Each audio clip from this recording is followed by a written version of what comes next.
काल्यं द्रव्यषट्कं नवपदसहितं जीवषट्कायलेस्या पञ्चान्य चास्तिकाया व्रतसमिति गतिज्ञानचारित्रभेदः इत्येतन्मोक्षमूलं त्रिभुवनमहितः प्रोक्तमर्हद्भिरीशः प्रत्येति श्रद्धाति स्पृशति च मतिमान् यः स वै शुद्धदृष्टिः सिद्धे जयप्रसिद्धे चौविहाराहणाफलं पत्ते वन्दितावर्हन्ते वोच्छम् आराहणाकंसो उज्झोवणमुज्झवणं निर्वाहणं साहणं चणेक्षणं दंसणानुचरितं तवारुमाराहणां भड़िया। दूसरे अध्याय का पाठ करेंगे। औपशमिक छायको भावो मिश्रस्य जीवस्य स्वतत्वमौदैक पारिणामिकौ च द्विनवाष्टादशैकविंशति त्रिभेदा यथाक्रमम् सम्यक् तो चारित्र्ये ज्ञान दर्शन दान लाभ भोगोपभोग वीर्याणि च ज्ञान ज्ञान दर्शन लब्ध्य चतुश्चतुर ज्ञान ज्ञान दर्शन लब्ध्य चतुस्त्री त्रिपंच भेदा सम्यक तु चारित्र्य संयमा संयमाचो गति कषाय लिंग मिथ्या दर्शना ज्ञाना संहिता सिद्ध लेस्या चतुश्चतुस्त्रय कै कै कै षड भेदा जीव भव्या भव्यत्वानि च उपयोगो लक्षणम साधुविदुष्ट चतुर्भेदा संसारिणो मुक्ताश्च समनस्का मनस्कः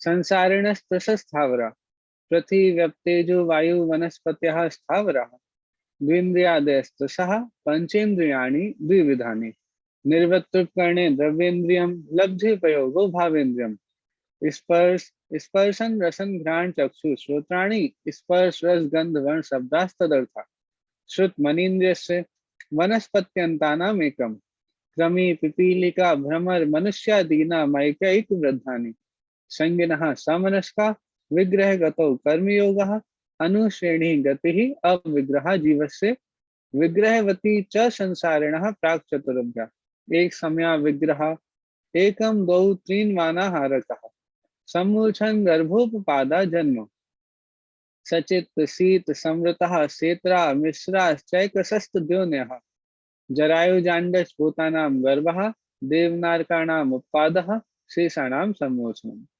औदारिक वैक्रिकाहारक तेजस कर्मणानि शरीराणि परम परम सूक्ष्मम प्रदेशतो संख्ये गुणम प्राक तेजसात् अनंत गुणे परे अप्रतिघाते अनादि संबंधे च सर्वस्य तदादीनि भाज्यानि युगपदे कस्मिन् प्राक चतुर्भ्य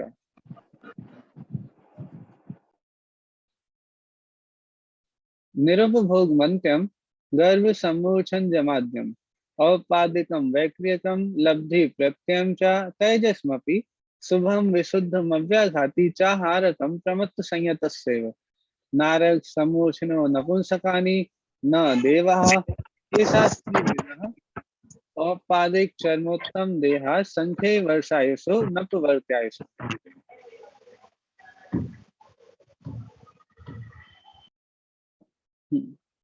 ठीक है, अब हम हमारा जो विषय चल रहा था वहां पर आते हैं। पांच भावों की चर्चा हमारी कल तक पूरी हुई थी और बहुत अच्छे से हमने पांच भावों की चर्चा की थी।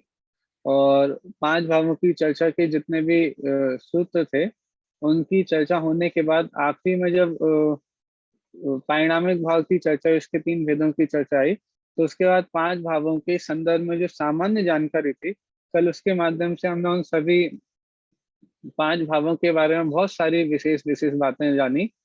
ठीक है, अब वर्णन चालू होता है जीव तत्वार्थ का।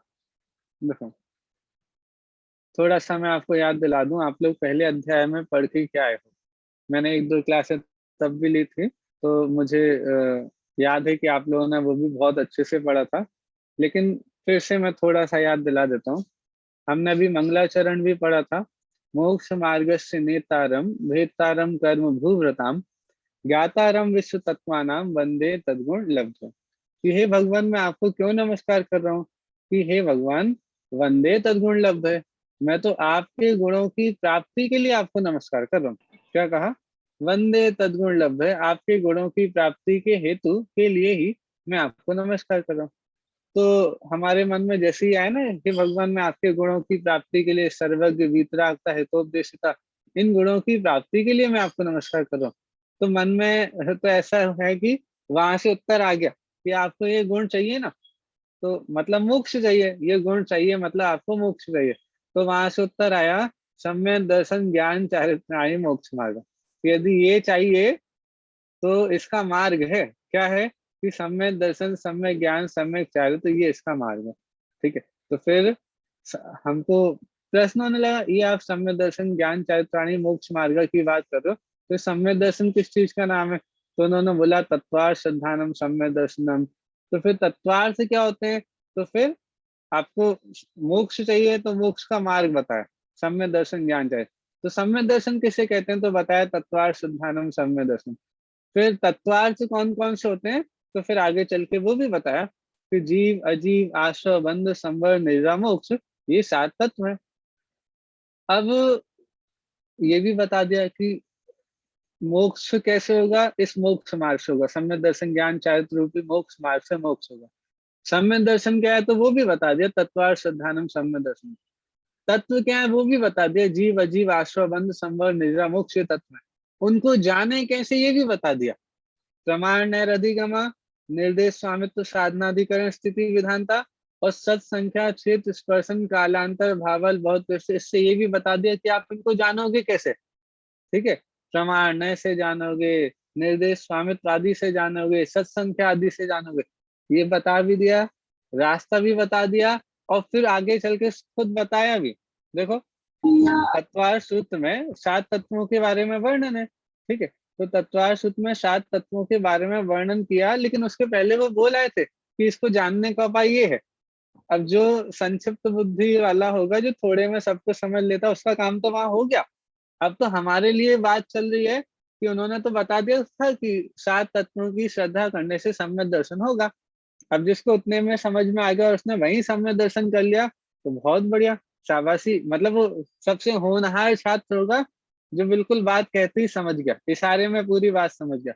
अब हमारे आप लोगों के लिए बात है कि उन्होंने बता तो दिया था कि भाई जीव, अजीव, आश्रव, बंध, संवर, निद्रा, मोक्ष, इन 7 तत्वों की श्रद्धा करके सम्यक दर्शन होगा, और इनको जानने का उपाय भी ये है, बता दिया। लेकिन भाई जानने के उपाय बताने के बाद भी यदि कोई उसको यूज नहीं कर पाए, तो फिर आचार्य देव ने फिर 10 अध्यायों की रचना और की, और उसमें पूरा बताया कि आप इन 7 तत्वों को कैसे जानोगे, 7 तत्व कौन कौन से हैं, कैसे कैसे उनके भाव हैं। ठीक है, देखो अभी तक हमने 7 सूत्रों में जीव के 53 भावों के बारे में समझा। ठीक है, 53 भावों के बारे में जीव को समझा, उनके माध्यम से जीव के स्वभाव को, जीव के स्वरूप को समझा। अब ये तो 4 अध्याय तक जीव तत्व का वर्णन है ना? जीव तत्व का वर्णन कैसे कैसे किया, जीव कौन है, जीव का स्वरूप क्या है, जीव कहाँ कहाँ देखने को मिलेगा, जीव कहाँ कहाँ रहते हैं। हाँ, 3 लोग की चर्चा आएगी, अभी जम्बूद्वीप आदि की सबकी चर्चा आएगी आगे चल के, लेकिन वो भी जीव तत्व को बताने के लिए। देखो ध्यान रखना, हम ये सारी चर्चा करेंगे और आप यहीं मत रुक जाना कि उपयोगो लक्षणम, जीव तत्व का लक्षण बता दिया, उसके 2 और द्विविधो अष्ट चतुर्भेदा। हाँ, तो आपने उसके 2 भेद होते हैं, 2 भेद में से एक के 4 होते हैं, एक के 5 होते हैं, क्या ये आप यहीं रुक जाओगे तो फिर तो रह जाएगा। क्यों? क्योंकि ये समझने के लिए नहीं बताने वाले हैं। जीव तत्वार्थ का लक्षण बताया तो अकेले यहीं रुक जाओ, इनके भेदों की चर्चा पे रुक जाओ, ये गलती नहीं करनी हमको। ये समझ करके वो 7 तत्व का श्रद्धान करना, और 7 तत्व के श्रद्धान का नाम सम्यक दर्शन है। वो सम्यक दर्शन मोक्ष मार्ग है, मोक्ष मार्ग वंदे तद्गुण लब्ध है, वो सर्वज्ञता, वीतरागता, हितोपदेशिता, उन गुणों की प्राप्ति के लिए सारी चर्चा चल रही है।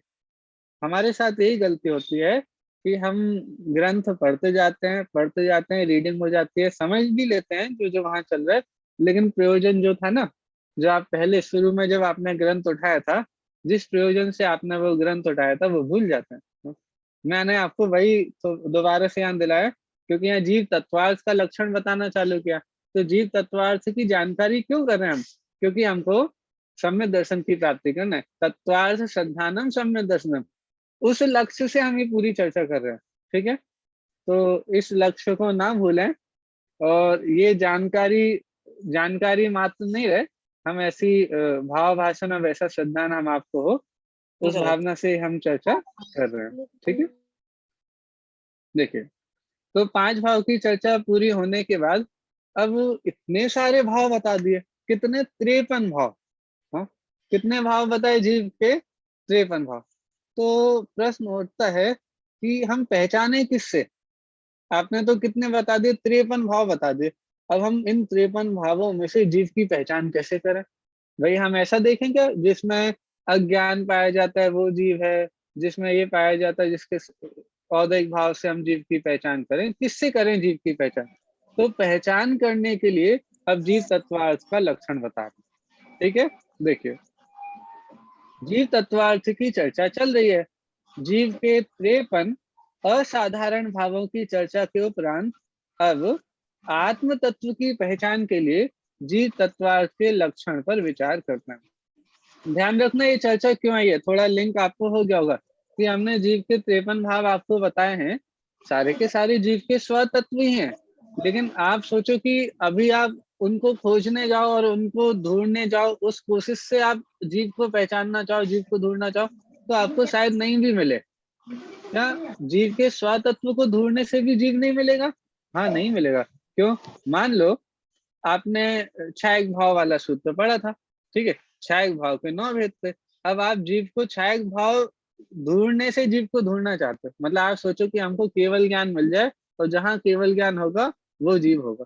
तो भैया इससे आपको जीव नहीं मिलेगा। आप केवल ज्ञान को ढूंढ के जीव की प्राप्ति नहीं कर पाओगे। कौन से जीव की प्राप्ति करने? अपने स्वयं के जीव की प्राप्ति करने, उसकी खोज करनी। तो उन 53 भावों में से बहुत सारे भाव ऐसे हो सकते हैं जो अभी आपको वर्तमान में नहीं हो। हाँ, बहुत सारे भाव ऐसे हो सकते हैं जो अभी तो हैं लेकिन बाद में नहीं रहेंगे। बहुत ऐसे होंगे अभी हो रहे हैं, थोड़े टाइम बाद नहीं होंगे, फिर दोबारा हो जाएंगे। ऐसे बहुत सारे भाव हैं। औदैहिक भाव सबके अलग अलग होते हैं, कभी कोई औदैहिक भाव है, कभी कोई औदैहिक भाव है। शैव सम्यक भाव में भी ऐसे ही चलेगा। ठीक है, और यदि धर्म प्रकट हो गया तो फिर तो धर्मात्मा जीव को तो आत्म तत्व मिल ही गया। लेकिन मैं बोल रहा हूँ कि आप उन 53 भावों में से किसी एक भाव को मत पकड़ लेना कि हम इसके माध्यम से जीव को खोजेंगे। तो उसके लिए यहाँ पे आचार्य देव जीव तत्वार्थ का लक्षण बता रहे हैं कि हाँ, हमने 53 भाव जीव के बताए, ये सभी जीव में ही पाए जाते हैं, अन्य किसी में नहीं पाए जाते। बात बिल्कुल सही है। लेकिन आपको यदि आत्मा ढूंढनी हो, आत्मा की पहचान करनी हो, तो उनपे सीधे सीधे उनपे मत चले जाना। हम आपको जीव का लक्षण बताते हैं, उसके माध्यम से आप जीव तत्व को खोजना, तो आपको जीव तत्व मिलेगा। देखो क्या सूत्र देते हैं। जीव के लक्षण के संदर्भ में 2 सूत्र प्राप्त होते हैं जो इस प्रकार है। पहला है उपयोगो लक्षणम और सा द्विविधो अष्ट चतुर्भेदा। क्या, फिर से पढ़ते हैं, 2 बार पढ़ लेते हैं। उपयोगो लक्षणम सा द्विविधोष्ट चतुर्भेदा। उस जीव का लक्षण क्या है? कौन से जीव के? जिसके 53 भाव हमने बताए, जिसके 53 स्वतत्व हमने आपको बताए, उसका लक्षण क्या है? कि उपयोग। उपयोगो लक्षण, उस जीव का लक्षण है उपयोग। अब उपयोग जो उसका लक्षण है, वो उपयोग कैसा है?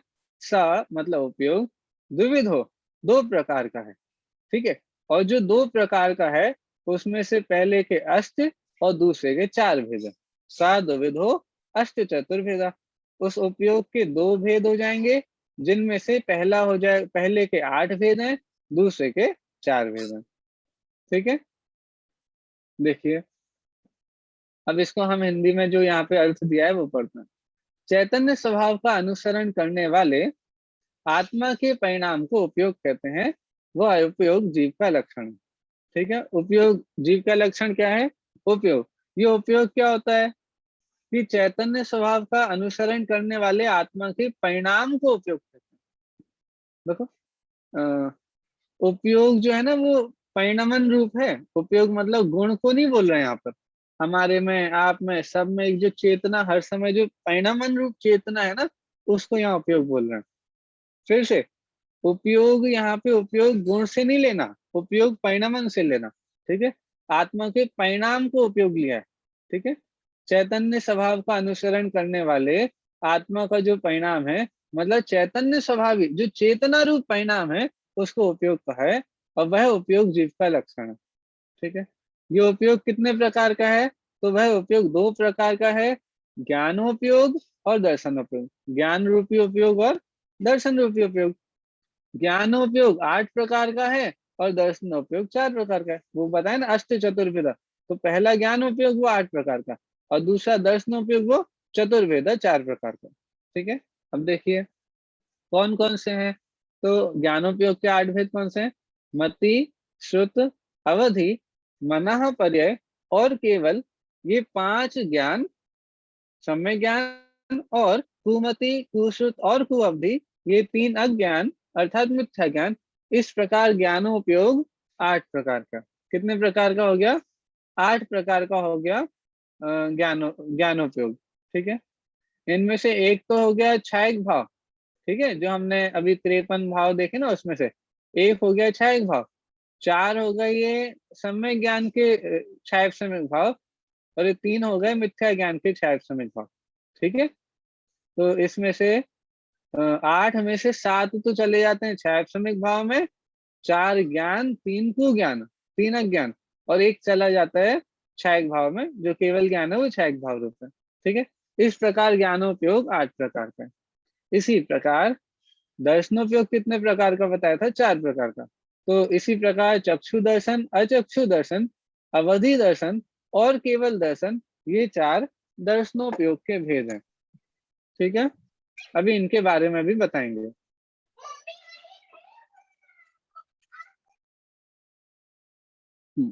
देखिए, अभी तो आपको इसमें तो कोई कठिनाई नहीं है, क्योंकि अभी तो अकेले सूत्र का अर्थ हुआ है और उनका थोड़ा सा डिटेल बता दिया कि उपयोग लक्षणम, उपयोग आत्मा का लक्षण है, और वह उपयोग 2 प्रकार का, ज्ञानोपयोग, दर्शनोपयोग, जिसके 8 और 4 भेद हैं। चलिए, अब हम इन 4 दर्शनोपयोग के बारे में देखते हैं। चक्षु इंद्रिय से होने वाले ज्ञान के पहले जो दर्शन होता है वह चक्षु दर्शन है। चक्षु को छोड़कर अन्य 4 इंद्रियों और मन से होने वाले ज्ञान के पहले जो दर्शन होता है वह अचक्षु दर्शन है। अवधि ज्ञान के पहले जो दर्शन होता है वह अवधि दर्शन है, और केवल ज्ञान के पहले जो दर्शन होता है, केवल ज्ञान के पहले नहीं, सॉरी, केवल ज्ञान के साथ में जो दर्शन होता है वह केवल दर्शन है। ठीक है, चक्षु दर्शन, अचक्षु दर्शन, अवधि दर्शन, ये तो ज्ञान के पहले होते हैं। जब जब ये वाला ज्ञान होगा, चक्षु इंद्रिय वाला ज्ञान होगा, तो उसके पहले चक्षु दर्शन। बाकी 4 इंद्रिय, स्पर्शन, रसना, घ्राण और कर्ण इंद्रिय, इनसे और मन से जो ज्ञान होगा, तो उसके पहले जो दर्शन होता है वो अचक्षु दर्शन होगा।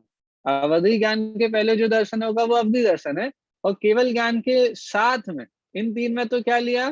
पहले। और केवल ज्ञान के साथ क्या लिया?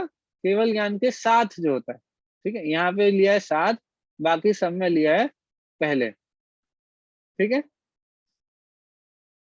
देखो यहाँ पे भी पहले लिया है, तीनों जगह पहले लिया। ठीक है, लेकिन केवल ज्ञान की क्या बोला? साथ। तो ये आपको ध्यान रखना है कि चक्षु दर्शन, अचक्षु दर्शन, अवधि दर्शन, ये तो उन ज्ञान के पहले होते हैं, लेकिन केवल ज्ञान और केवल दर्शन में क्रम नहीं पड़ता, दोनों साथ में होते हैं। केवल ज्ञान में और केवल दर्शन में क्रम कभी भी नहीं पड़ता, दोनों एक साथ ही होते हैं।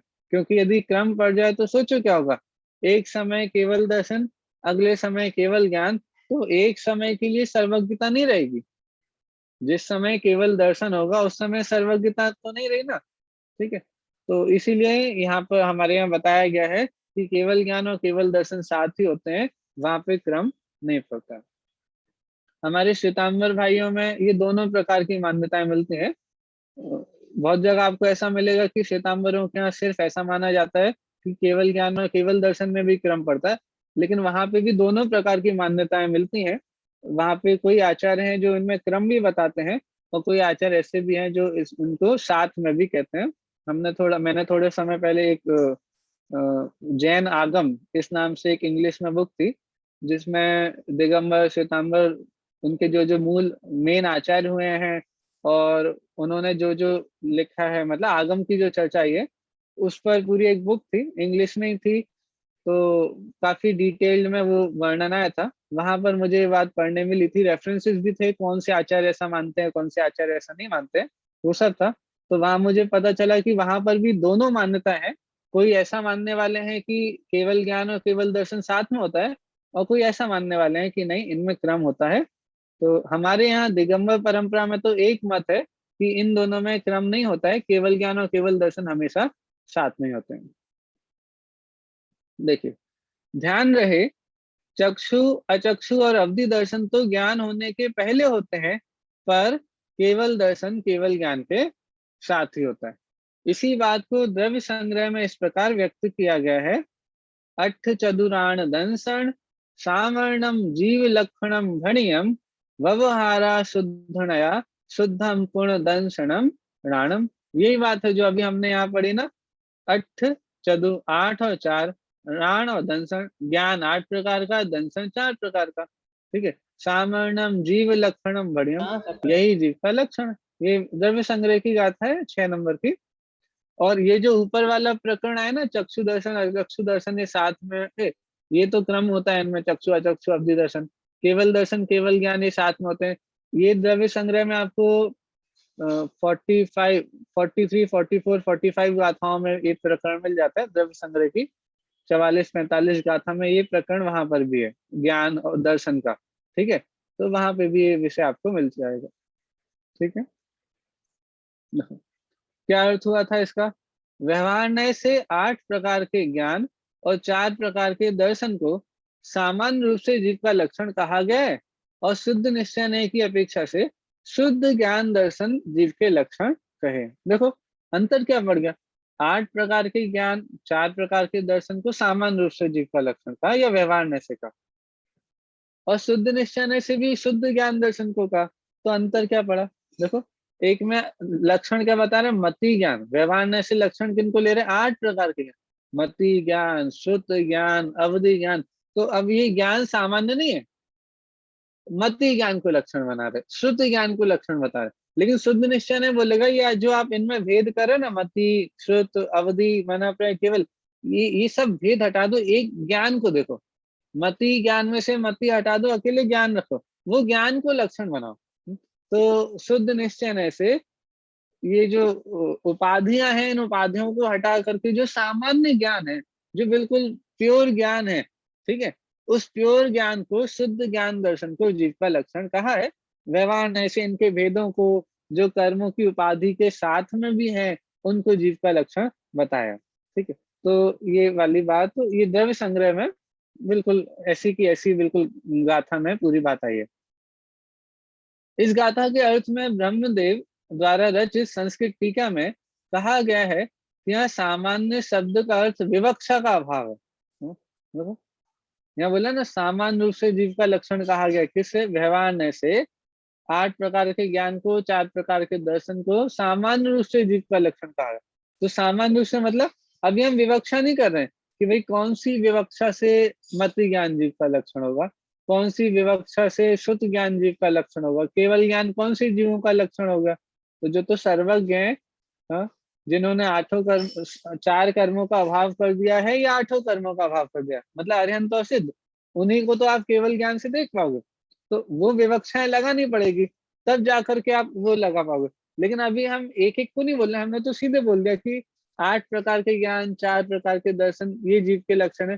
तो किस अपेक्षा से कौन सा लगाना, वो लगा लेना। हम विवक्षा नहीं बता रहे हैं, इसीलिए सामान्य शब्द यूज कर लिया। ठीक है, तात्पर्य यह है कि यहाँ सम्यक मिथ्या का भेद नहीं है, संसारी मुक्त का भी भेद नहीं। ठीक है, देखो, सामान्य विवक्षा का अभाव है, इसका मतलब क्या बताया कि यहाँ सम्यक मिथ्या ये भेद नहीं कर रहे, संसारी मुक्त ये भी भेद नहीं कर रहे। सम्यक मिथ्या के भेद बिना सामान्य उपयोग सभी जीवों का लक्षण है, चाहे वे संसारी जीव हो या मुक्त जीव हो, चाहे ज्ञानी हो चाहे अज्ञानी हो। इस लक्षण में निगोध से लेकर मोक्ष तक के सभी जीव समाहित हो गए। आपने जो ज्ञान लक्षण बनाया जीव का, उपयोगो लक्षण, ये लक्षण जो आपने बनाया, अब इसमें कौन सा जीव रह गया? कोई भी नहीं रहा, सारे के सारे जीव समाहित हो गए।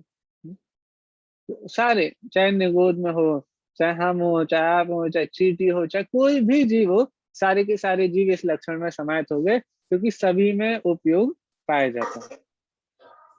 ठीक है, देखिए आगे बढ़ते हैं। ध्यान रहे, ज्ञानोपयोग में तो सम्यक मिथ्या के भेद होते हैं, पर दर्शनोपयोग में सम्यक मिथ्या का भेद नहीं होता, क्योंकि दर्शनोपयोग निराकार है। कहा भी गया है कि निराकारम दर्शनम साकारम ज्ञानम। दर्शनोपयोग निराकार होता है, निर्विकल्प होता है, और ज्ञानोपयोग साकार अर्थात सविकल्प होता है। देखो ये बात भी ध्यान रखने योग्य है कि दर्शन को मिथ्या नहीं बोला जाता। मिथ्या दर्शन अलग चीज है। मिथ्या दर्शन का अर्थ वहां पे दर्शनोपयोग नहीं होता। मिथ्या दर्शन में जो दर्शन शब्द है उसका अर्थ दर्शनोपयोग से नहीं है। वहां पे दर्शन शब्द का अर्थ होता है श्रद्धा। आपको पता होगा मिथ्या दर्शन का मतलब क्या होता है? उल्टी मान्यता का नाम मिथ्या दर्शन है, मतलब मिथ्या श्रद्धा। तो श्रद्धान गलत होने का नाम मिथ्या दर्शन है। तो वही हमने अभी कल परसों भी देखा था कि दर्शन शब्द दोनों अपेक्षा से यूज होता है। एक तो श्रद्धान संबंधी भी दर्शन शब्द का प्रयोग होता है, और एक तो श्रद्धान संबंधी दर्शन शब्द का प्रयोग होता है, और दूसरा दर्शनोपयोग के लिए भी जो निराकार अवलोकन होता है उसके लिए भी समय दर्शन शब्द का यूज होता है। तो यहाँ पर जो दर्शनोपयोग ले रहे हैं ये सम्यक दर्शन में जो दर्शन है वो नहीं लेना है। यहाँ पर जो दर्शनोपयोग, जो दर्शनावर्णी जिसके सामने खड़ा हुआ है, दर्शनावर्णी कर्म जिसके सामने खड़ा हुआ है, जहाँ पे निराकार दर्शनोपयोग होता है। देखो अभी भी निराकार भैया क्या जी, होता है? हाँ ये जी, निराकारम दर्शन और साकार ज्ञानम, इसका मतलब बता दीजिए। हाँ देखो इसको थोड़ा सा मतलब मोटा मोटा बता पाएंगे, क्योंकि निराकार होता है ना उसका मतलब ही निराकार है।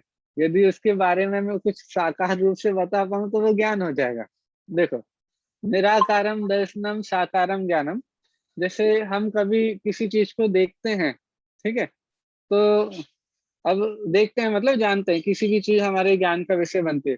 तो जानने में जो वस्तु आई, जानने के पहले आप एक जगह से दूसरी जगह हटते हो, उपयोग बदलता है, या फिर ये इच्छा होती है कि भाई हम यहाँ से हट करके यहाँ जा रहे हैं। हाँ? अब इच्छा होने के बाद और जानने के पहले, इच्छा हुआ, उपयोग पलटा, यहाँ जान रहे थे, यहाँ से जानने पर यहाँ से हट करके यहाँ जानने जा रहे हो, लेकिन वो चीज जानने के पहले कुछ एक प्रोसेस हो जाती है। जब आपने उसका ज्ञान तो नहीं किया, लेकिन कुछ उसके बारे में पता चल जाता है, कुछ आकार रूप से उसके बारे में पता चल जाता है। हाँ? उसको लिया है निराकार। हाँ? और जब उसका आकार पता चल जाए, साकार, उसका आकार पता चल जाए, उस संबंध में ज्ञान हो जाए, क्या है वो चीज वो पता चल जाए, तो उसको बोलते हैं ज्ञान। मतलब निराकार में आपको ये पता नहीं चला कि वो क्या चीज है। हाँ? सामान्य सामान्य सॉरी सामान्य भी थोड़ा तो अवग्रह में भी चला जाएगा वो, लेकिन आपको ज्ञान नहीं हुआ। अभी ज्ञान होने के पहले जो चीज हुई है, जब आपने एक जगह से उपयोग को बदल करके दूसरी जगह गए हो, वो जो शुरू में सबसे पहले जो चीज होती है उसको निराकार दर्शन बोलते हैं। देखो मैं आपको एक चीज बताता हूँ, रुकिए। द्रव्य संग्रह में आपकी स्क्रीन पे दिख रहा होगा। हाँ देखो, ये द्रव्य संग्रह की गाथा नंबर है एक मिनट, गाथा नंबर 44। मैंने आपको बोला था ना द्रव्य संग्रह की गाथा नंबर 44-45 में ये विषय आया है। देखो आपकी स्क्रीन पे थोड़ा सा दिख रहा होगा, एक मिनट। ये विषय वही है, छद्मस्त जीवों को दर्शन पूर्वक ज्ञान होता है। देखो आपको स्क्रीन पे दिख रहा है ना? हाँ, छद्मस्त जीवों को दर्शन पूर्वक ज्ञान होता है, क्योंकि छद्मस्तों को ज्ञान और दर्शन ये दोनों उपयोग एक साथ नहीं होते हैं, और केवली भगवान को ज्ञान और दर्शन ये दोनों उपयोग एक साथ ही होते हैं। ये वैसे हमने देख लिया। मैं तो आपको दर्शन शब्द का अर्थ बताने के लिए यहाँ पर आया हूँ। एक मिनट।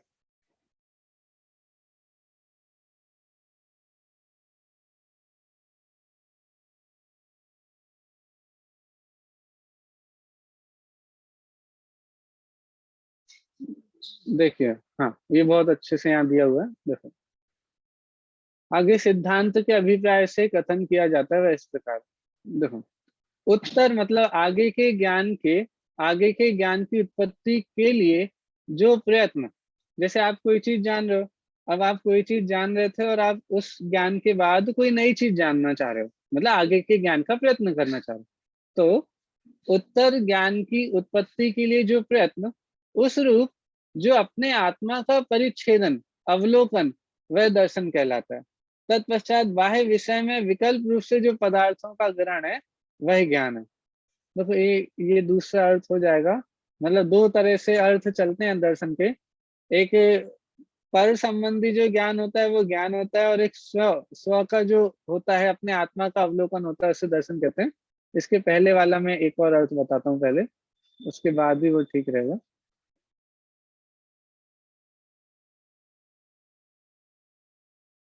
हाँ देखो,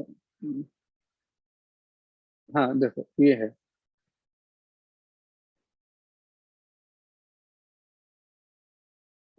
यहाँ से देखो, चक्षु आदि इंद्रियों के अपने अपने क्षोभसम प्रमाण, अपने योग्य स्थान में स्थित रूपादि विषयों का ग्रहण करना, वही सन्निपात संबंध अर्थात सन्निकर्ष कहलाता है। ठीक है, अथवा सन्निकर्ष कहलाता है। परंतु नैयायिक मत की भांति चक्षु आदि इंद्रियों का जो रूपादि अपने अपने विषयों के पास जाना, उसे सन्निकर्ष नहीं कहना। ऐसा संबंध जिसका लक्षण है, ऐसे लक्षण युक्त निर्विकल्प सत्तावलोकन रूप दर्शन है। देखो ये वैसे परिभाषा आ गई, निर्विकल्प सत्ता अवलोकन रूप दर्शन है।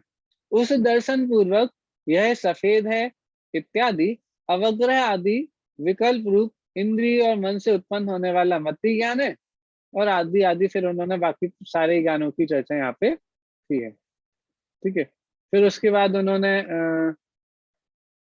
ये भी कहा कि मति ज्ञान, और मति ज्ञान तो दर्शन पूर्वक होता है, लेकिन जो केवल ज्ञान है वो दर्शन पूर्वक नहीं होते।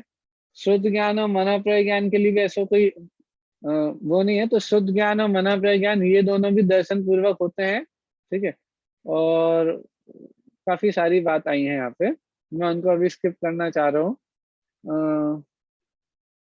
और फिर यहाँ पे जो एक और सिद्धांत का कथन किया था, तो एक तो ये बताया था कि, एक तो ऊपर ये बताया कि जब इंद्रियों का पदार्थों के साथ संबंध होता है, इंद्रियों का पदार्थों के साथ संबंध होना, अभी पदार्थ का ज्ञान नहीं हुआ है, पदार्थ का संबंध होगा उसके बाद ज्ञान होगा, लेकिन जो पदार्थ का संबंध हुआ और निर्विकल्प सत्ता का अवलोकन हुआ, वो दर्शन है। और जब उसका कोई साकार आपको ज्ञान, उसका साकार आपके ख्याल में आएगा, आपकी नॉलेज में आएगा, आपको पता चलेगा, वो ज्ञान हो जाएगा।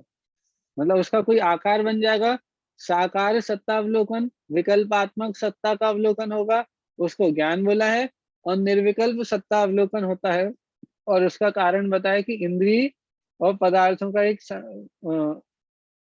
मतलब इंद्रियों के अपने अपने सूक्ष्म प्रमाण, अपने योग स्थान में स्थित रूपादि विषयों का ग्रहण करना, ठीक है, वही सन्निपात संबंध है, सन्निकर्ष है। और अपने अपने विषयों के पास जाना, इसे नहीं, हाँ मतलब, और ऐसा संबंध जिसका लक्षण है, ऐसे लक्षण युक्त तो निर्विकल्प सत्तावलोकन रूप दर्शन है। तो दो तरह से दर्शन का अर्थ चलता है। एक तो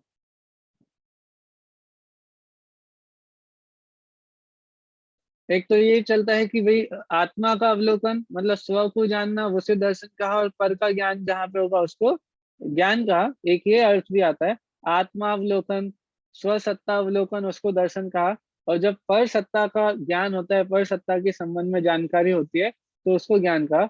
और दूसरा ये अर्थ भी कहा किया गया है कि निराकारम दर्शनम और साकारम ज्ञानम। जो निराकार होता है, जहाँ पे निर्विकल्प सत्ता का अवलोकन होता है, विकल्पात्मक सत्ता का अवलोकन नहीं होता है, आकार रूप सत्ता से अवलोकन नहीं होता है, उसको दर्शन का। और जहाँ पे साकार, ठीक है, और विकल्पात्मक हो जाता है, उसको ज्ञान का। ठीक है, और देखो यहाँ पे जो बात चल रही थी वो ये थी कि दर्शनोपयोग में सम्यक और मिथ्या के भेद नहीं होते। ज्ञान में तो हमने भेद किए थे, ज्ञानोपयोग 8 प्रकार का था, उसमें से 3 तो मिथ्या ज्ञान थे और 5 सम्यक ज्ञान थे। लेकिन दर्शनोपयोग में ऐसे कोई मिथ्या दर्शनोपयोग और सम्यक दर्शनोपयोग ऐसा कोई भेद नहीं किया। उसमें तो सारे के सारे सम्यक ही मतलब सम्यक मिथ्या दोनों ही नहीं होते, ना तो उनको सम्यक बोला ना उनको मिथ्या बोला। क्यों बोला? क्योंकि ये निर्विकल्प होते हैं, निराकार होने के कारण से इनको ना सम्यक बोला ना मिथ्या बोला। सही आकार होगा तो सम्यक, गलत आकार होगा तो मिथ्या, लेकिन आकार ही नहीं है। तो जब आकार ही नहीं है तो फिर सम्यक और मिथ्या का भेद कैसे करो? इसलिए दर्शनोपयोग में कोई सम्यक और मिथ्या का भेद नहीं होता। ना तो हम उसे सम्यक बोलेंगे, ना हम उसे मिथ्या बोलेंगे, वो तो निराकार होता है। ठीक है, चलिए। निराकार और निर्विकल्प है, तो निर्विकल्प तो सम्य दृष्टि को ही तो होता है। नहीं नहीं, ये वो वाला निर्विकल्प नहीं है। वो जो अच्छा, निर्विकल्प अनुभूति होती है वो तो चारित्र गुण की पर्याय की अपेक्षा से या ज्ञान गुण की पर्याय की अपेक्षा से बोला।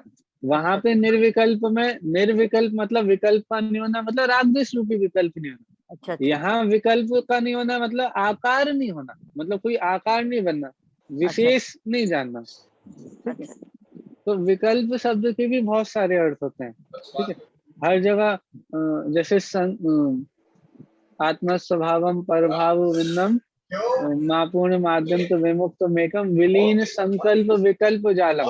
वहां पे भी संकल्प और विकल्प के जाल को विलीन करना, वहां भी ये वर्ड आता है, लेकिन हाँ, वहां पर उसका अलग अर्थ है। हाँ, वहां पे विकल्प अलग है, वहां राग द्वेष रूपी विकल्पों के अभाव की बात की है। तो राग हाँ, द्वेष रूपी विकल्पों का अभाव करके निर्विकल्प की बात है। अच्छा, ऐसे जब व्यक्ति परिवर्तन होता है, 12वें गुण स्थान तक चलता है, वहां राग द्वेष भी नहीं है, लेकिन उनमें जो ज्ञों का परिवर्तन हो रहा है उनको भी विकल्प कहा है। यहाँ पर जो आकार बन रहा है उसको विकल्प कहा है, और जो आकार नहीं बन रहा है, अभी आपको कोई आकार का पता नहीं चला कि क्या चीज है, उसका कैसा आकार है, लेकिन आप एक जगह से हटकर यहाँ आपके इंद्रियों का संबंध बन चुका है, लेकिन अभी जानकारी नहीं हुई। जानकारी होने के पहले जो आपके इंद्रियों से उसका संबंध हुआ, अब जानकारी होगी, संबंध पूर्वक जानकारी होगी। तो जब संबंध हुआ, वहां पे जो निराकार सत्ता का अवलोकन हो रहा है, निराकार सत्ता का अवलोकन, उसको बोला है निर्विकल्प सत्तावलोकन को दर्शनोपयोग बोला। हाँ, ठीक है, हाँ, तो विकल्प शब्द के अलग अलग अर्थ होते हैं। यहाँ पे कौन सा लेना वो ध्यान रखना पड़ेगा, यहाँ पे राग द्वेष रूपी विकल्पों को नहीं लेना। नहीं लिया, हाँ, ठीक है, आगे बढ़े। देखो, अब आगे कहते हैं तत्वार्थ सूत्र में मात्र उपयोग को जीव का लक्षण कहा। हाँ, और फिर उसके बाद अगले सूत्र में उपयोग उपयोग के भेद गिनाए हैं। कहा है कि वह उपयोग दो प्रकार का है, तथा उक्त दो प्रकारों में पहले के 8 भेद हैं और दूसरे के 4 भेद हैं। पहला कौन और दूसरा कौन, इस प्रकार का प्रश्न होने पर सूत्र से ही स्पष्ट हो जाता है कि जिसके 8 भेद हैं वह पहला कहा, और जिसके 4 भेद हैं वह दूसरा कहा। तात्पर्य यह है कि 8 भेद वाला ज्ञानोपयोग पहला और 4 भेद वाला दर्शनोपयोग दूसरा। तो जो 2 भेद करे ना, तो उनके जो बाद में अष्ट चतुर्भेदा बोला, तो 8 भेद वाला पहले आ जाएगा। नाम नहीं लिया ज्ञान और दर्शन, लेकिन ये जो बोल दिया ना अष्ट चतुर्भेदा, सद्विदो अष्ट चतुर्भेदा, तो उसके 2 भेद कौन से हैं? तो जिसके 8 भेद है वो पहला, और जिसके 4 भेद है वो दूसरा। तो पहला हो गया ज्ञानोपयोग, दूसरा हो गया दर्शनोपयोग। हम्म, तो यहाँ तो ऐसा कहा, तत्वासूत्र में नाम नहीं गिना है, ना भेदों के नाम गिना है। और द्रव्य संग्रह में क्या बोल दिया? जबकि द्रव्य संग्रह में सीधा ही कह दिया कि 8 प्रकार का ज्ञान और 4 प्रकार का दर्शन सामान्य से जीव का लक्षण है। यह व्यवहार नय का कथन है, परंतु शुद्ध नय से शुद्ध दर्शन और शुद्ध ज्ञान जीव का लक्षण है। यहाँ पे बोला उपयोग लक्षणम साधु विदोष्ट चतुर्विदा, उपयोग जीव का लक्षण है और वो 2 प्रकार का है, और उनके 8 और 4 वेद है। और द्रव्य संग्रह में सीधे बोल दिया 8 प्रकार का ज्ञान और 4 प्रकार का दर्शन वो जीव का लक्षण है। तो इस प्रकार से वो कहने के तरीके अलग अलग हैं। ठीक है,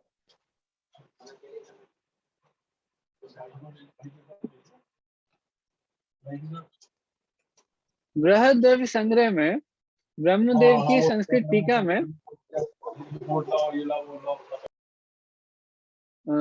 बृहद द्रव्य संग्रह में ब्रह्मदेव सूरी जी ने जो उनकी संस्कृत टीका लिखी है द्रव्य संग्रह की, हाँ, तो बृहद द्रव्य संग्रह में ब्रह्मदेव की संस्कृत टीका में उक्त नए विवक्षा को विस्तार से स्पष्ट किया है। जिन्हें विशेष जानने की इच्छा हो वे वहां से देखें। ये गाथा नंबर 6 की टीका में आपको मिलेगा। अभी जो हम देख रहे हैं तो वो तो उनके भेदों की चर्चा चालू हो गई थी 45-46 वाली गाथा में। ये वाला आपको गाथा नंबर 6 की टीका में मिलेगा। यदि 6 और उसके आगे भी जो थोड़ी चर्चा है। यद्यपि द्रव्य संग्रह और उसकी टीका में सारी विवक्षाएं स्पष्ट की हैं, तथापि तत्वार सूत्र में सामान्य से उपयोग कोई जीव का लक्षण कहा है, उसमें उन्होंने कोई नई विवक्षा नहीं लगाई और अगले सूत्र में उपयोग के भेद प्रभेद गिनाकर यह स्पष्ट कर दिया है, एक मिनट, कि उक्त आठों प्रकार के ज्ञानों और चारों प्रकार के दर्शनों में कोई भी ज्ञान या दर्शन क्यों ना हो, जिसमें एक भी ज्ञान दर्शन है, वो जीव है। कितना अच्छे से बताया, हाँ? कि भाई हमने तो आपको बता दिया उपयोगो लक्षणम, और उपयोगो लक्षणम कहने के बाद क्या बोला कि वो 2 प्रकार का है, और 2 भेद बता दिया, और उनके भी भेद बता दे कि 2 भेदों में पहला भेद 8 प्रकार का, दूसरा भेद 4 प्रकार का। अब आप अपने आप समझ लेना कि इन 8 और 4, इन 12 में से कोई भी चीज पाई जाए वो जीव है। मति ज्ञान पाया जाए तो जीव है, चक्षु दर्शन पाया जाए, अचक्षु, अवधि दर्शन, केवल दर्शन, श्रुत ज्ञान, अवधि ज्ञान, मन प्रज्ञान, केवल ज्ञान, कोई भी चीज पाई जा रही है तो वो क्या है, जीव है। जीव के बिना ऐसा नहीं होगा। चलो आप बताओ, आप कंप्यूटर के माध्यम से जानते हो, हम गूगल पे सर्च करते हैं तो हमको पता चल जाता है ना, हाँ? तो गूगल में कौन सा ज्ञान है और वो कौन सा जीव है, मतलब जीव है या नहीं है। आप गूगल के माध्यम से जानते हो नहीं जानते हो, गूगल को सारी चीजें पता है नहीं पता है। वो तो पुतगल है भैया। दर्शन अरे उसे पता है नहीं पता, उसको नॉलेज है या नहीं है, बताओ। नहीं, नहीं, तो फिर आप उस पर क्यों देखते हो भाई, जब उसको आता ही नहीं कुछ तो उससे क्या पूछना फिर। ये भी तो सभी जीव के बनाए हुए है ना। जीव के बनाए हैं तो जीव ने उसमें नॉलेज डाल दी ना, मतलब गूगल को। नॉलेज नहीं है उसमें, जीव ने ये डाल दिया लेकिन नॉलेज नहीं है उसमें। ज्ञान जीव का ही है। और जो उसमें से पता चल रहा है हमको वो सब देखो, जीव जीव ने जीव तो का क्रिएट ज्ञान किया पता है। चल रहा है ना। मुझे बहुत सारी चीजें नहीं आती हैं और गूगल को मेरे से बहुत ज्यादा आता है, बहुत ज्यादा। आप मेरे से बहुत सारी चीजें पूछोगे मैं तो बता ही नहीं पाऊंगा, और आप मेरे से पूछोगे भी नहीं वो सारी चीजें। देखो बहुत सारी खाने बनाने की चीजें आप लोग बहुत सारी गूगल पे यूट्यूब पे देखते हो ना, तो वो मुझे डाल रखी है। तो डाल रखे हैं तो उसको अब पता चल गया ना, उसको नॉलेज तो हो गई ना। नॉलेज तो नहीं है, उसमें डाल जीव रखी ने तो है। डाला है ना वो भी गली उसमें। जीव ने तो डाला है उसमें सब कुछ। हाँ जीव का मुझे ही भी तो पता ज्ञान है, आप था। सबको सही आंसर पता है, लेकिन मैं तो आपकी थोड़ी वो मेहनत इसलिए कराता हूँ जिससे हमको ये बातें स्पष्ट हो जाए। ये जो हाँ, हम उपयोगो लक्षणम, ये जीव का जो लक्षण बता रहे हैं उसमें उपयोग नहीं है, फैक्ट है, ठीक है, डेटा है उसमें, डेटा, नॉलेज नहीं है। डेटा में और नॉलेज में अंतर होता है, हाँ? जैसे एक किताब है, ये किताब है, ठीक है, अब इस किताब में है बहुत सारी चीजें, कितनी बड़ी किताब है और इसमें इतनी सारे पूरा लिखा हुआ है सब, हाँ? किताब का नाम पढ़ने में आ रहा है आपको या उल्टा दिख रहा है, नहीं आ रहा है। मैं बता देता हूँ, how to read a book, किताब को कैसे पढ़ना चाहिए, इस बुक का नाम है how to read a book, बहुत अच्छी पुस्तक है। तो मैं क्या बता रहा था आपको, एक मिनट ये स्क्रीन साफ कर लूं। हाँ देखो, जितने भी गूगल है जो भी चीज है वहां पर ज्ञान नहीं है, क्यों, क्योंकि वो उपयोग रहित है, उपयोग नहीं है। उसे ये भी नहीं पता कि इसमें इतना ज्ञान है, हाँ? उसको वो संवेदन नहीं होता है, ठीक है, वो जो अनुभूति वाली बात है, जो ज्ञान होता है, जो स्वयं जानते हुए जानता है, जिसको ये भी ख्याल है कि मैं जानने का काम कर रहा हूँ, उसे और भी फीलिंग होती है। अकेले सुख दुख का वेदन होता है। देखो हमने जो बाल बोध में जीव की परिभाषा पढ़ी है, वहां पे थोड़ी अच्छी बड़ी परिभाषा है, क्या है, जो जानता देखता है और सुख दुख का अनुभव करता है उसे जीव कहा है। तो ये जो कंप्यूटर है, ये ना जानता देखता है ना सुख दुख का अनुभव करता है। आप ये भी नहीं बोल सकते जानता देखता तो है लेकिन सुख दुख का अनुभव नहीं करता, नहीं ये भी नहीं है, वो जानता देखता भी नहीं है, वो तो अकेले डेटा उसमें स्टोर है। मेमोरी कार्ड में अपन डेटा स्टोर कर देते, उसका मतलब वो जानता थोड़ी ना, जानने का काम उसमें नहीं होता, उपयोग उसमें नहीं है, हाँ? उसमें मात्र ये डेटा है, फैक्ट है। जैसे किताब में हमने इतना सारा लिख रखा है, ठीक है, तो आप जब इसमें आप पढ़ोगे, जो इसमें ज्ञान है वो इसका अध्ययन करेगा तो वो समझ जाएगा, वो पढ़ लेगा। लेकिन जिसमें ज्ञान ही नहीं है उसको, भाई एक उदाहरण आता है, बहुत अच्छा उदाहरण आता है, चश्मे का उदाहरण आता है। एक जन ने देखा, गांव देहात की बात है कि गांव देहात में एक पोस्टमैन आया, ठीक है। पोस्टमैन एक खत लेकर के आया था। अब पहले के जमाने में लोग पढ़े लिखे नहीं होते थे, तो उसने बोला, मतलब जिसका खत आया था, जिसके लिए आया था, उसने बोला अरे भैया हम तो पढ़े लिखे नहीं है, तुम ही पढ़ दो।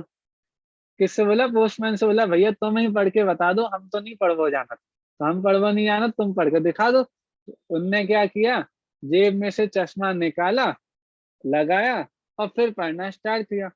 तब चश्मा निकाला, लगाया और पढ़ना स्टार्ट किया। अब वो समझ गया, गांव वाला क्या समझा, अच्छा चश्मे से पढ़ना आता है। हाँ? क्यों? क्योंकि उसे भी पढ़ना नहीं आता था और उसके पास चश्मा भी नहीं था, ये भी चश्मा बिना लगा के चश्मे के नहीं पढ़ पा रहे थे। तो जैसे ही चश्मा लगाया, उसे पढ़ने में आने लगा। अब ठीक है, वो भी समझ गया। अब उसने मन में ठान ली कि भाई हमें भी पढ़ना तो सीखना है, हम कब कब मतलब कितनी बार इनसे पढ़वाएंगे, तो ऐसा करते हैं, एक बार शहर जा करके अपना चश्मा बनवा के आ जाते हैं। ठीक है, वो चश्मा बनवाने गया शहर। आपको पता है जब चश्मा बनवाने जाते हैं तो आपको एक कुर्सी पे बिठा देते हैं और सामने क्या लिखा है पढ़ के बताओ।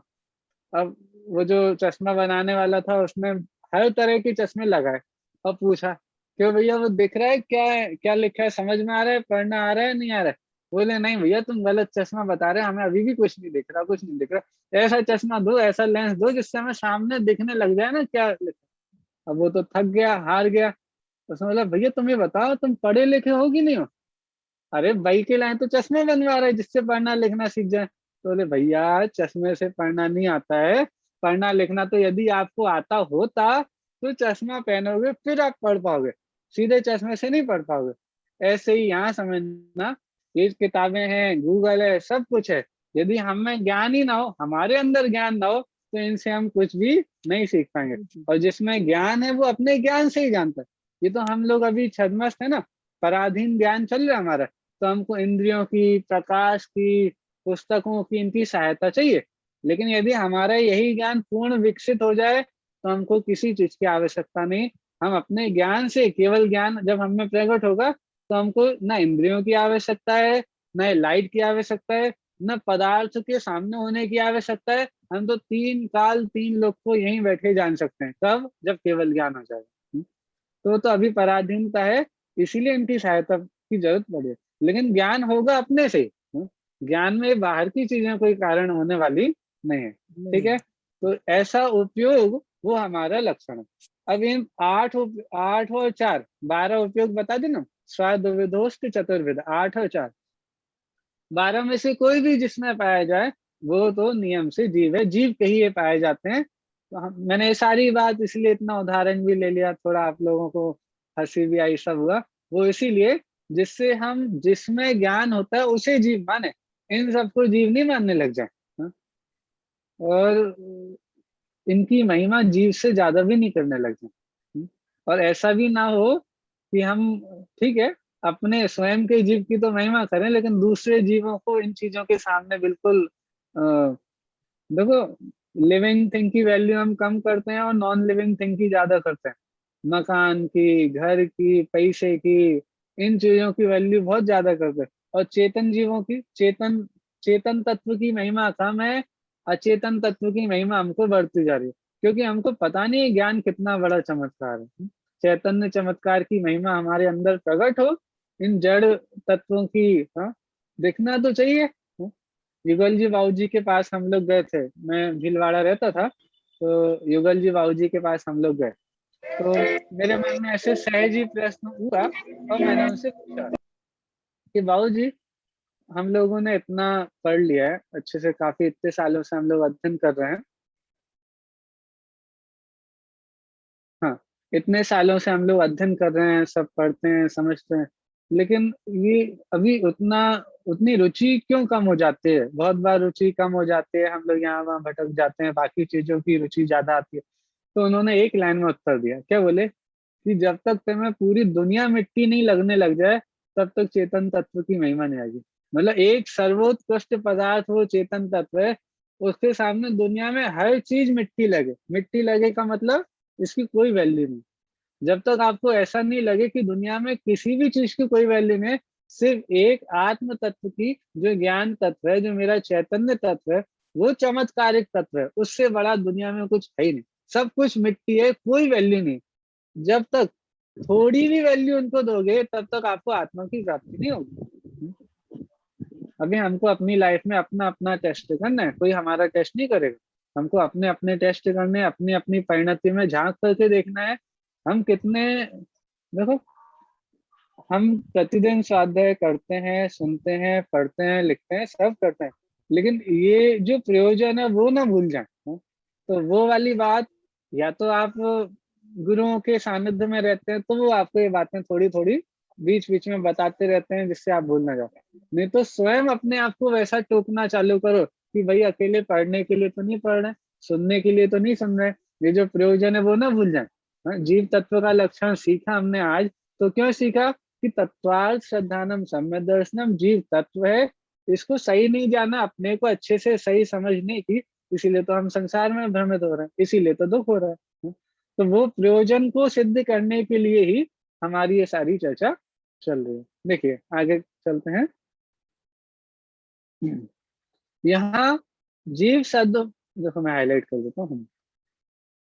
यहाँ जीव शब्द में सामान्य से सभी जीव आ गए और उपयोग शब्द में सभी उपयोग आ गए। जब ये बोला ना उपयोग लक्षण किसका, जीव का, तो जीव मतलब सारे जीव और उपयोग मतलब सारे उपयोग। 12 प्रकार के उपयोग हो गए ना, तो सारे उपयोग आ गए और सारे जीव आ गए। अब हर जीव में कोई ना कोई उपयोग पाया जाएगा। ठीक है, जीव होने के लिए यह जरूरी नहीं है कि उसे 8 ज्ञानों में कौन सा ज्ञान हो और 4 दर्शनों में कौन सा दर्शन हो। यह बताने के लिए ही यह कहा है कि सामान्य ज्ञान और सामान्य दर्शन जीव का लक्षण है। ठीक है, सामान्य ज्ञान और सामान्य लक्षण, सामान्य ज्ञान और सामान्य दर्शन ये जीव के लक्षण है। देखो अब ये लक्षण क्या चीज होती है, आपने अभी बताया उपयोग लक्षणम, लेकिन ये लक्षण का मतलब क्या लेना है, लक्षण क्या चीज होती है, तो ये भी बता रहे हैं। देखो ये भी बड़े अच्छे से स्पष्ट हो रहा है। देखो, जो विवक्षित वस्तु को अन्य वस्तुओं से जुदा करे उसे लक्षण कहते हैं। क्या लक्षण की परिभाषा आपको याद रहेगी, जो विवक्षित वस्तु को, मतलब विवक्षित वस्तु मतलब जिसकी विवक्षा की जा रही है, तो जो विवक्षित वस्तु को अन्य वस्तुओं से जुदा करे उसे लक्षण कहते हैं। जैसे बहुत सारे लोग एक कमरे में बैठे थे, उनमें से एक जन नीले कलर का कुर्ता पहना, चलो नीला क्यों, मैं व्हाइट बोल देता हूँ, व्हाइट कलर का कुर्ता पहने हैं। अब आपको उनको बुलाना है, किसी बच्चों को बेच करके उनको बुलाना है, तो अब बाकी पूरे कमरे में कोई व्हाइट कलर का कुर्ता नहीं पहना था, अकेले एक बंदा वो व्हाइट कलर का कुर्ता पहने थे। तो आपने उस बच्चों को क्या बोला, बेटा जो वहां पे जो व्हाइट कलर का कुर्ता पहने है ना, उनको बुला के लाओ। तो अब ये उनका लक्षण बना दिया आपने। कैसा लक्षण है कि वो लक्षण, वो चिन्ह उस पर्टिकुलर व्यक्ति को बाकी सारे लोगों से अलग कर दिया, क्योंकि बाकी सारे लोगों के पास वो चीज नहीं थी। उस कमरे में अकेले एक ही जन थे जो व्हाइट कलर का कुर्ता पहने थे। तो जिस विवक्षित, जो विवक्षित वस्तु को अन्य वस्तुओं से जुदा कर दे, अलग कर दे, उसे लक्षण कहते हैं। ऐसे जीव का लक्षण क्या है, उपयोग। तो इसने क्या किया कि जीव को पुद्गल से, धर्म से, अधर्म से, आकाश से, काल से, ये जितने अनंत जड़ पदार्थ आपको सामने दिखाई दे रहे हैं, इन सबसे अलग खड़ा कर दिया। किसको, जीव को, कि जिसमें ये सारी चीजें नहीं पाई जाती ना, जिसमें उपयोग नहीं पाया जाता, बाकी कुछ भी पाया जाए लेकिन यदि उपयोग नहीं है तो वो जीव नहीं है। तो ऐसे ये लक्षण की बहुत सुंदर परिभाषा है। आप न्याय ग्रंथों को पढ़ेंगे, न्याय दीपिका को पढ़ेंगे, और भी कोई भी न्याय ग्रंथ को पढ़ेंगे, वहां लक्षण का लक्षण जरूर बताएंगे। देखो लक्षण की बात चल रही है, लेकिन जिसे लक्षण बोल लो उसका क्या लक्षण है वो भी हमारे आचार्य बताते हैं। मतलब यदि हम अपने ग्रंथों को पढ़ना चालू करें तो पढ़ाई कभी खत्म नहीं होगी, इतनी सारी बातें और बिल्कुल नई नई बातें। लोग बोर हो जाते हैं ना लाइफ में, यार कुछ करने को ही नहीं है, हमारा मन नहीं लगता, तो उनके लिए सबसे अच्छी चीज है आप जिनागम को पढ़ो, न्याय ग्रंथों को पढ़ो, अध्यात्म ग्रंथों को पढ़ो, जैन करणान्योग को पढ़ो। जैन करणान्योग पढ़ने से सबसे ज्यादा पुण्य का बंध होगा। क्यों? क्योंकि कर्णानुग को पढ़ने में आपको उपयोग बहुत सूक्ष्म रखना पड़ता है ना? सूक्ष्म उपयोग पहना चाहिए और बिल्कुल भटकना भी नहीं चाहिए, स्थिर भी चाहिए। तो उपयोग जब सूक्ष्म होता है, स्थिर होता है, तो बहुत पुण्य का बंध होता है ना? है एक सर चाची ने बताया था, मैंने तो संजय भैया के मुख से ही सुना है मंगलायतन में, उन्होंने बताया था उत्तरोत्तर वृद्धि किसमें सबसे ज्यादा पुण्य बनता है। तो इसके 8 या 9 स्थान है, चर्चा संग्रह ग्रंथ से वो बताते थे, मुझे याद नहीं है, लेकिन 4 अनुयोगों का क्रम है, पूजन, स्वाध्याय आदि ये सब उसमें है। ठीक है, ध्यान को सबसे ऊपर लिया, सामायिक सबसे ज्यादा पुण्य सामायिक होगा, लेकिन अध्ययन के मामले में 4 अनुयोगों के अध्ययन में सबसे ज्यादा पुण्य कर्णानुग के अध्ययन में लिखा है। हाँ, तो उसका कारण है कर्णानुग में आपकी बुद्धि पैनी चाहिए, सूक्ष्म चाहिए, भटक नहीं सकते आप। हाँ, तो वहां पे आपको लक्षण आदि की चर्चा खूब डिटेल में मिलती है। अब ये लक्षण की परिभाषा तो हमने अभी पढ़ ली, इसकी चर्चा आगे आने वाली है, थोड़ी हम पूरी नहीं कर पाएंगे। ठीक है, तो वैसे भी मैं ताऊ जी का समय डेली ले लेता हूँ ज्यादा, आज ताऊ जी मैं समय पे पूरी करता हूँ। ठीक है, तो हमने लक्षण देखा आज, जो विवक्षित वस्तु को अन्य वस्तुओं से जुदा करे उसे लक्षण कहते हैं। और इनकी और डिटेल में चर्चा, कौन कौन से लक्षण के भेद हैं और लक्षण में कौन कौन से दोष नहीं आते, ये सारी चर्चा हम कल करेंगे। ठीक है, चलिए जिनवाणी स्तुति करते हैं। जावाणी के ज्ञान पे सूझे लोकालोक, सोवाणी मस्तक नमो सदा देत हूँ ढोक। नमो अर्यंताणम नमो सिद्धाणम नमो आर्याणम नमो ध्यानम नमो ले सब सवनम। सभी को जय जिनेन्द्र। जय जय जिनेन्द्र जय भैया। जिनेन्द्र भैया। जय जिनेन्द्र। जय जय जिनेन्द्र जिनेन्द्र। भैया। जय जय जिनेन्द्र। जिनेन्द्र।